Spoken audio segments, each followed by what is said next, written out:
Hey, what's up, everyone? You are watching or listening to the My Comic Book Journey podcast. I'm your host, KNDY.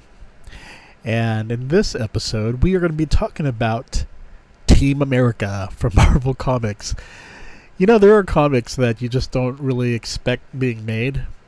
And a comic book about a group of motorbike riders is something that you just never see coming.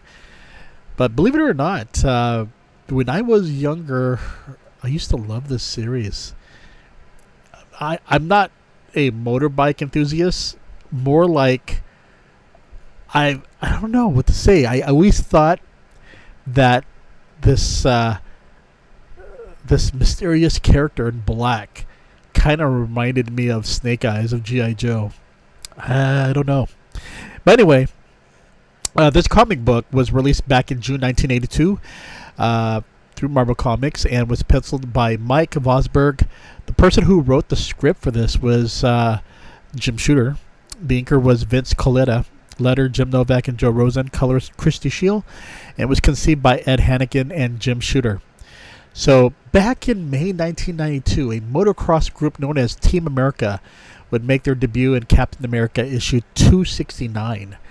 As toy collaborations with comic book series and animated series were commonplace in the United States, and to replace their Evel Knievel line after the real Evel Knievel got into trouble in real life, the result was Team America.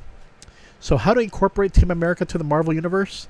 Include a mysterious masked motorcyclist and features motocross athletes who may have special innate abilities, being the target of a terrorist group, Hydra. And also include Marvel superheroes well known to be part of the team once in a while, right? So needless to say, it was a series that was meant to push a toy line, and possibly for many people, it would seem like a hilarious or even stupid concept for Marvel Comics to undertake. But this was the 80s. You know, as a child, I could remember I was into BMX riding. Again, I was not a motocross, had no interest in it. Don't know anyone who did it or never had exposure to it. Granted, people probably see it a lot on ESPN or on cable these days, but yeah, I never had. You know, all I cared was they had a BMX track near my house, and my friends would just ride our bike on it. But anyway, I was heavy into riding BMX, and I just riding my bike, and still do during mostly road bikes now. But this story, about dudes riding their motorcycles and kicking Hydra's butt, and also seeing Marvel superheroes grace the pages, I was just like, I remember reading this, and I was like, well, how cool was that? Many people may not remember, but TV series and films built upon cool vehicles were commonplace. And I believe shows like Knight Rider with Kit, and the prototype motorcycle and Street Hawk or General Lee, 1969 Dodge Charger of Dukes of Hazzard, and see a battle helicopter for Airwolf. I think those were commonplace, right, back then. And of course, the toy lines like G.I. Joe and so forth would also feature really cool motorcycles and vehicles. And of course, Transformers. Who can forget that? But vehicles and human interaction with vehicles were a big thing of the 80s. People went crazy for them, and Team America, just reading these issues, it's kind of really interesting. It's just no doubt a product of the 80s, and love it or hate it, it was just a concept that was just like came out of nowhere. But truth be told, that was 1982, and with this first issue, it begins with a mysterious person clad in black infiltrating Universal Technologies and hacking into a computer and deleting 5 names. The mysterious figure in black escapes from the guards, and then we realize that these guards work for Hydra. Unfortunately for them, we learn that the failure does not result in firing. Failure results in death. And Mr. Darwin, the executive officer of Universal Technologies, also works for Hydra. Darwin is assigned to steal Masatake Pops Muramoto's new experimental motorcycle for the Kawahama Corporation for Operation Daytona. And the unlimited class racing circuit will be taking place at Daytona, Florida, in the famous speedway. We are introduced to Wolf, a Latino man who considers himself to be the fastest man on wheels. He is nearly murdered by Hydra and discovers a note. We are then introduced to former CIA agent James McDonald, who is nearly murdered by Hydra, but thanks to hearing a door slam, he was able to prevent himself from being stabbed, and a note is found. And we are introduced to hotshot Winthrop Rowan Jr., aka Are You Ready? A man who lived through his father's wealth and has been cut off as his father wants him to get a job and earn his own money. Like the other two, he is nearly murdered, but fortunately a horn went off and he was able to avoid from being shot. He also discovers a mysterious note.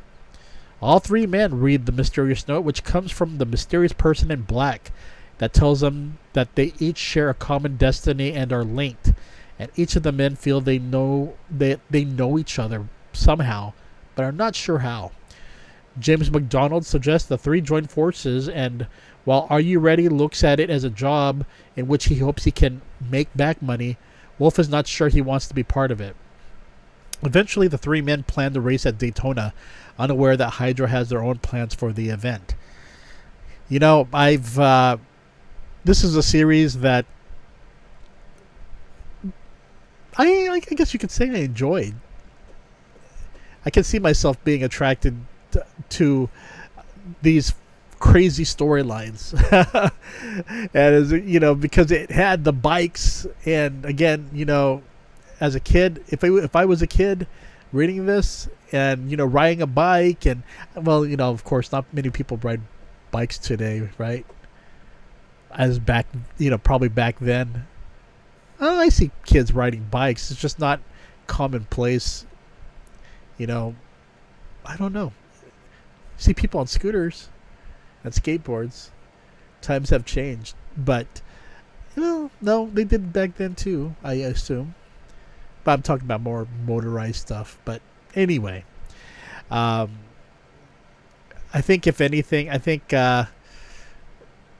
this was really interesting. I think the dumbest thing I've ever done with a bike, I had a moped, and I tried to ride that in college, and tried to do stunts on it, being reckless, and I actually munched it and pretty much got hurt pretty badly. But oh my gosh, you know, reading this again, I feel I was a little bit more critical, and for one, you know, making the Latino racer Wolf to this hothead who calls everyone a gringo with the headband and arrogance. I guess he comes from the bad side of the tracks.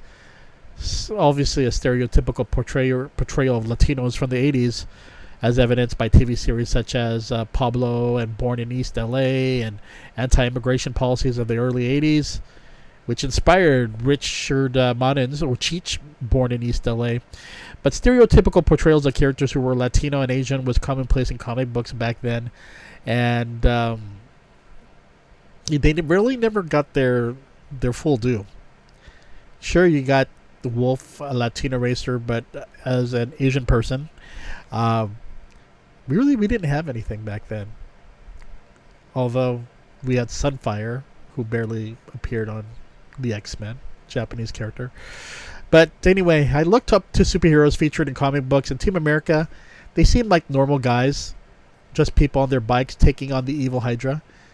Nevertheless, I still have to reread the entire series. Just read the first one, read it again just to see how it was, if I remembered anything. But I remembered bits and pieces, and you know, I think reading it now I'm reading it with different eyes as an adult versus you know, someone who grew up reading old comic books. But it will be interesting to see you know, how things progress. So I guess we'll have to wait and see. Anyway, that is Team America from Marvel Comics Group. Again, it's something possibly more of a product of the 1980s, but at the same time, you know, vehicles were a big thing. Transformers, G.I. Joe. What was that? I think it was called Mask. And I remember there was this cartoon with vines that I don't know what it is. It's just things I remember back then. But there was a lot of series and a lot of comic books and animated series that featured a lot of vehicles, and it was a big thing. And I don't think we see that anymore in today's modern comic books, the use of vehicles. And usually back then it was usually to promote a toy line. I mean, if you think about it, there were a lot of Spider-Man, Captain America, even Incredible Hulk riding bikes. And I remember they released toys like that. I don't know if they do that anymore, but for the most part, I mean, you can understand the tie-in with comic books, as comic books were primarily marketed towards children at the time. So it makes sense. Anyway, you all take care, and I'll see you later. Wink, wink, and see you later, everyone. Bye-bye.